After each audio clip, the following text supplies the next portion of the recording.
आणि राहिलेलं सुद्धा आपण मिळवून देणार आहेत. परंतु काय असतं भैया, समाज आता आरक्षणातून नोकरीकडे जाईल, योजना घेईल आणि उच्च शिक्षणात सुद्धा जाईल.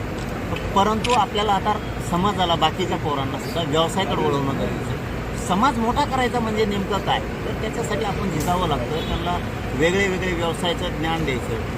आता मी मुंबई त्याच्यासाठी आलो आहे की ते व्यवसाय एकत्र आले आणि त्यांनी कसं यशस्वी झाले, ते कसे व्यवसाय त्यांनी केला.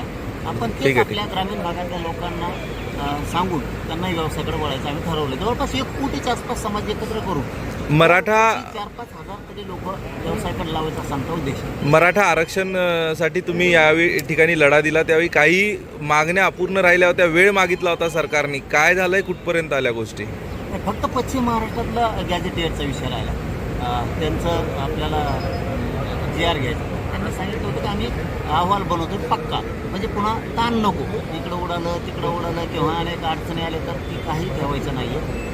आता आमच्या 58 लाख नोंदी निघालेल्या आहेत, त्याच्यात 2-2.5 कोटी मराठा आरक्षणात झालं. मराठवाड्यातला हैदराबाद गॅजेटियरचा GR काढला, म्हणून मराठा समाज मराठवाड्यातला पण गेला. आता पश्चिम महाराष्ट्रात झालं, गेला 100% मराठा समाज आरक्षणात. आता फक्त व्यवसायाकडे न्यायची, यासाठी माझी तळमळ. आपण बघतोय की आता सध्या महाराष्ट्रामध्ये स्थानिक स्वराज्य संस्थांच्या निवडणुका सध्या लागल्या आहे. येत्या काळात देखील मोठ्या प्रमाणात निवडणुका लागतील. मराठा समाज मतदार म्हणून निर्णायक राहिलेला आहे, काय आवाहन कराल?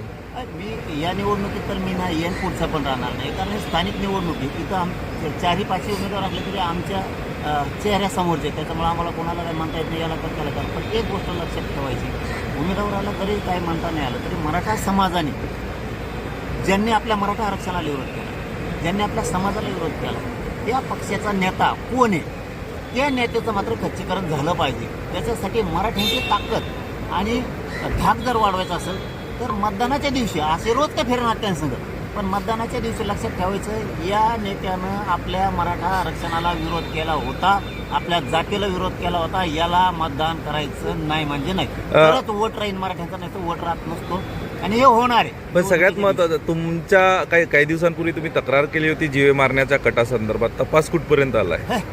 काय हो, त्याला नाही मोजित मी. असले किती काय येते, किती काय आता किती कोल्हे असते. असले माणूस कसा असावं, अंधश्रद्धेसारखं वागू नये. लिंबू देईन, कुठं मिरच्या देईल, मग ते धुरलावीनं, त्याने असे गोळ्या चारीनं, औषध चारीनं, घातपात करीनं असले नाही. तू काय घातपात करणार मग? तू काय घातपात करणार? गाडी अंगावर घायची. माझ्या संग 50 गाड्या असतात, 15 आहे धरूनचं. माझ्या संग 1-2च गाड्या आहेत एखादीची, आणि तू अपघात करायला ठरवलं किंवा ती वाद करायचा ठरवलं किंवा मारामारी करायला ठरवली. महाराष्ट्रातल्या प्रत्येक गावात मराठा. तू कुठे खेटायली मला, तू कुठेही मला खेटायली. जर नायनाट नाही केला ना तर बदलून ठेवीन. फक्त तू समोरून कोणत्याही गावात राज्यात प्रत्येक गावात मराठा, तो खोडच मोडीना.